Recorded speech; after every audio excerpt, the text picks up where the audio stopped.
I will show you how life reorganizes every step you have taken, and why gaining clarity on your past actions is the only key to pacifying your future in less than 20 minutes. Ignoring the trail we leave behind does not erase the path. It only condemns us to trip repeatedly over the same stones we pretend not to see, while the cycle of consciousness closes in.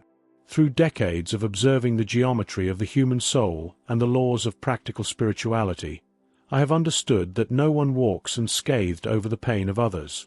You may believe that time erases everything or that certain jokes carry no weight, but spiritual truth reveals that the soul does not forget what the ego tries to justify.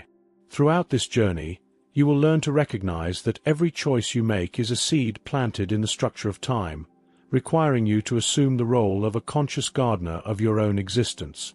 We propose a refinement of how we view our daily lives, transforming simple coexistence into an exercise in living ethics and presence, where respect for another's ground becomes the unshakable foundation of your own honor.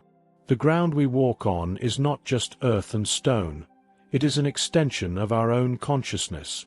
We often walk through life believing that what was left behind has disappeared on the horizon of time. But spirituality teaches us that the universe is a great mirror, and the road we travel has an implacable memory. In this journey of self-discovery, we need to look at the marks we have left.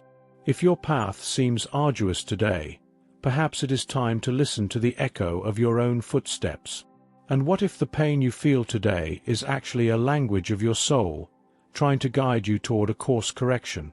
And this language begins silently, beneath the soles of our feet. It is that the road upon which we walk possesses a living nature. It does not just receive our steps, it guards them. Our actions become impregnated in the soil we tread, making the path part of who we are. As Hermes Trismegistus taught, as above, so below, the law of correspondence tells us that our external trail is a reflection of our internal landscape. Each gesture of kindness or negligence leaves a vibrational signature on the fabric of reality. You are not just the traveler, you are the path itself as it unfolds. By understanding the presence and impact of our walk, we awaken to the spiritual truth that we are, at every moment, writing the script of our tomorrow with the ink of our present choices. However, not every trail we leave is gentle. Sometimes, in the rush of the ego or the blindness of the moment, we leave marks that wound, and the sharpest of them is born when we transform the pain of another into a stepping stone for our own vanity. There is an invisible impact in using, abusing, or laughing at the pain of others under the guise of just joking. Carl Jung would warn us that this is a manifestation of our own shadow, projected onto another to avoid confronting our own smallness. The humiliation we impose on our neighbor creates a thorn that, sooner or later, will wound our own bare feet. Emotional healing requires the recognition that the suffering of others should never be the stage for our entertainment. When we diminish someone, we are, in reality, atrophying our own soul. The awakening of consciousness begins the moment we realize there is no other. There is only the reflection of the sacred in different forms. This perception of unity brings us to an inevitable truth. The universe is a circular path.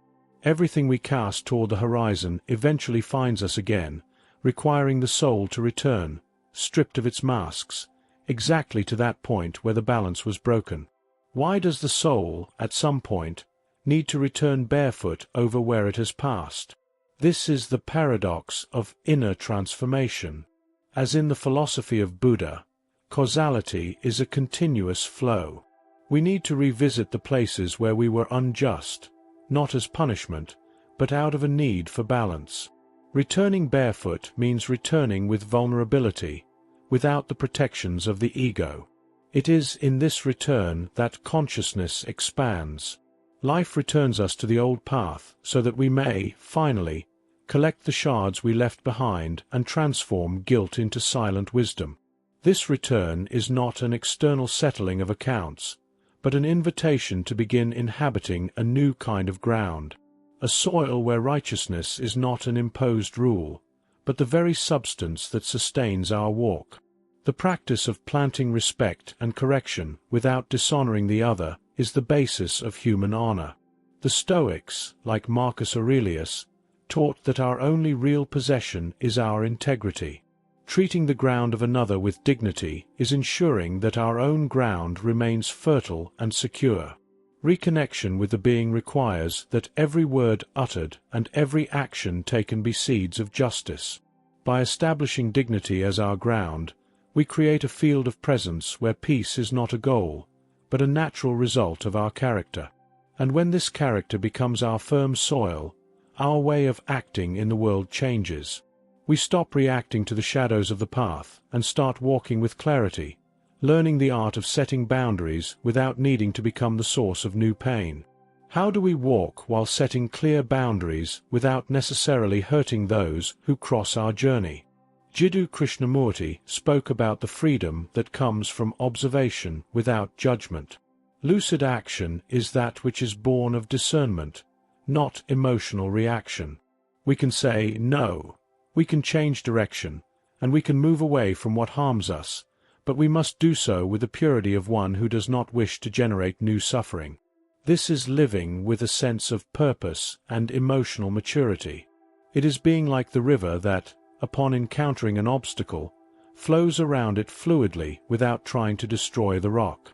Walking with consciousness is understanding that life is a perfect echo. If you wish to harvest flowers, you cannot plant thorns in another's garden. And if your path seems difficult right now, remember, you are not broken, you are in transition. And what if the peace you seek so much is hidden precisely in the act of reparation you have not yet had the courage to make? This week, while walking, choose a moment to observe the touch of your feet on the ground. Mentally, with each step, repeat, I honor the ground that sustains me and I respect the trail I leave. Imagine that, with each step taken with awareness, you cleanse a small part of your history and plant a seed of light for your future. If these words touched something within you, perhaps it is time to take one more step on this path of reuniting with your inner truth. Subscribe to the channel and turn on notifications to continue receiving content that nourishes the soul with presence and authenticity. Share in the comments what resonated with your heart. Your story may be the mirror that someone else needed to find. If you are looking for a safe haven, know that our community is the sanctuary where fertile silence is shared and deepened. Enjoy the channel's posts. And, to continue expanding this field of presence, we suggest the video pinned in the card. May it be a source of inspiration on your journey. Peace and light.